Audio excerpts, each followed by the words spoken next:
Welcome to Simply Liminal. My name is Stacy. This is my daily 2-card reading for Saturday, April 6th, 2024. And this week we are working with the Liminal Forest Oracle by MJ Cullinane, and it just arrived the other day, just in time for me to do these readings. I wasn't sure what deck I was going to use, and then the universe delivered via the mail the Liminal Forest, and so I'm very excited. I have not done any personal readings for myself through the deck yet. I looked through the cards one time. I gave it 7 cards, a 7 times shuffle, because I think 7's a very mystical and important number. And then I said, let's go. Let's do these readings. After this week's readings are done, I will pull some cards for myself as direct messages to me. But these messages are to all of us in the collective. Anyone who's watching this reading, whether it's today, tomorrow, next week, or next year, is part of this divine collective. And these messages are for us. I believe that. As always, for these daily 2-card readings, I look at the energy of the day, which is the force that's directed towards us from the universe, our world, our environment around us. And then I look at the focus, which is the intention, the effort, or the response that we put back into that energy, because ultimately we are co-creating with spirit. We're not just along for the ride. We have choices that we make, paths we choose, change directions, change people in our lives, change jobs in our lives. Those things are up to us. This is how we are co-creating with spirit. So I open up a circle of light and love and protection for myself before I start these readings. And that extends to not just myself in the reading, but anyone who watches these readings, no matter when it is going to be. You are ultimately protected. I also call in my spirit guides and guardians to help me be a clear channel for this information and this message from spirit to the collective. And this message is something for me as well, because I am a part of this collective. So what MJ says in this book I thought was beautiful, and I wanted to mention it. She says, the liminal forest is a tool for navigating your inner landscape. It's a path of self-discovery and to open a dialogue with yourself. The insights you unravel are signposts illuminating your way to self-discovery. So we're in the middle of the eclipse portal, which made this liminal deck, this liminal forest deck, seem just perfect. We're soon moving into the new moon, and in a couple days, we're going to have that beautiful, interesting, changing, bringing change Aries solar eclipse. So let us look at what the energy is, though, for today. That's the energy for a couple days from now. But so we're looking at the energy. Okay, set that down. And then we are looking at the focus of the day. All right. So I will continue to read from these intuitively, and then I will look to her guidebook. I'm brand new to this deck, so I'm still learning it and learning her meanings and learning her artwork in this deck. But so let us look at our energy for the day. Here we have eclipse. I was just talking about the eclipse, and I was mentioning that it's a couple days away. So that's another, reading. But it's interesting that I said it and it came up, because the eclipse energy has been with us. It's been with us since before we had our lunar eclipse on the full moon at the end of March, and it will be with us a little bit after the new moon, which is the solar eclipse that we're going to have in a couple days. Eclipse energy encompasses a season. I think it's at least a week before the first eclipse and at least a week afterwards. So usually about a month of shifting, changing energy. And here we have an interesting card. We have no eclipse in the picture. We have a beautiful white dove, it looks to me, and we have 2 foxes. We have a red fox and a black fox, and they are looking up at the bird, who is really illuminating light and energy with the moths and butterflies around. And so it's interesting that the card is entitled Eclipse, but there's no artwork that depicts an eclipse unless we look at the dove itself as the eclipsed energy, which maybe it is. There's a lot of glowing and illumination around it.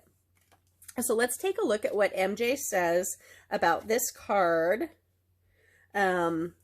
She says, Positivity should act as your guiding light, not an eclipse that blocks the truth of our experiences. Positivity turns toxic when it morphs into an overpowering glare, obscuring the true nature of circumstances. Clad in the armor of compulsive optimism, we may bypass the authenticity of old journeys or fail to emphasize with the hardships of others. Merely varnishing our vulnerabilities or persistently seeking silver linings doesn't dispel the storm.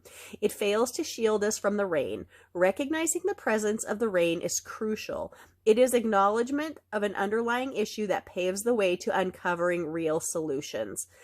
And sometimes that's what eclipses do. They reveal things to us in ways that we don't expect or didn't think were going to happen or had never seen before.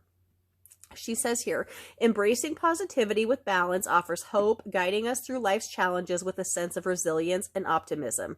It's essential to maintain a realistic perspective. This nuanced approach allows us to face our problems head on rather than avoiding them under the guise of positivity.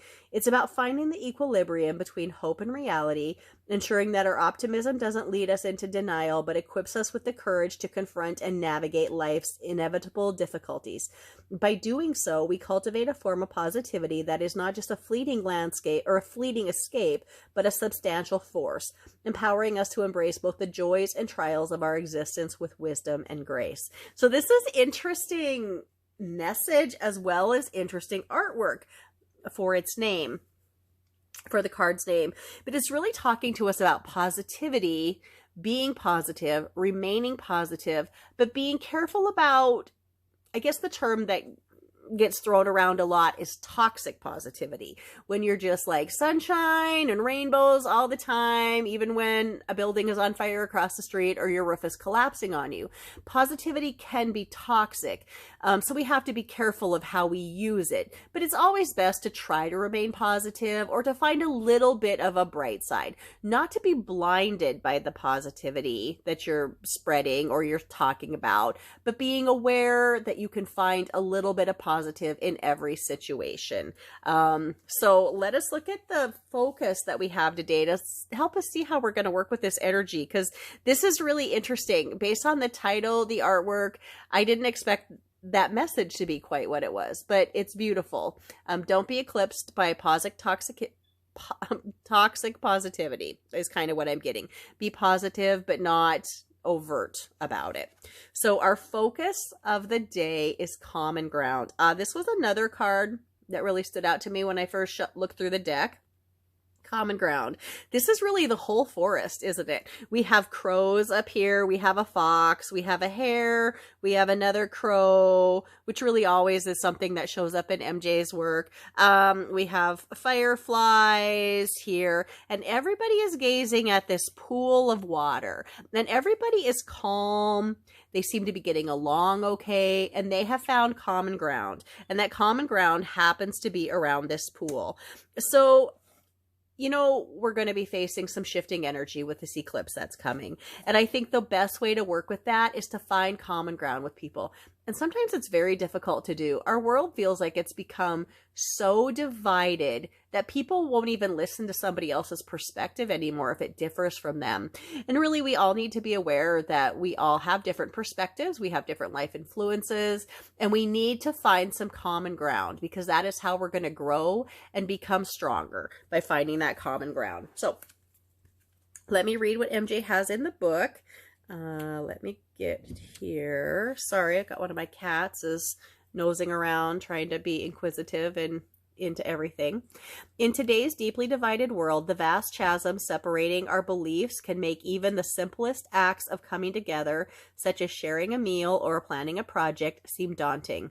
We often find ourselves living, working, and interacting with people whose values and ideas starkly contrast our own, to the point where it's astonishing that we inhabit the same planet, let alone the same community. Yet I can't help but recall, without sounding too old, the days when engaging in dialogue with those holding opposing views was not only possible, but enriching. Despite never swaying to one side or the other, we found commonality in the subtle spaces of agreement, lubricating the gears of progress in other areas.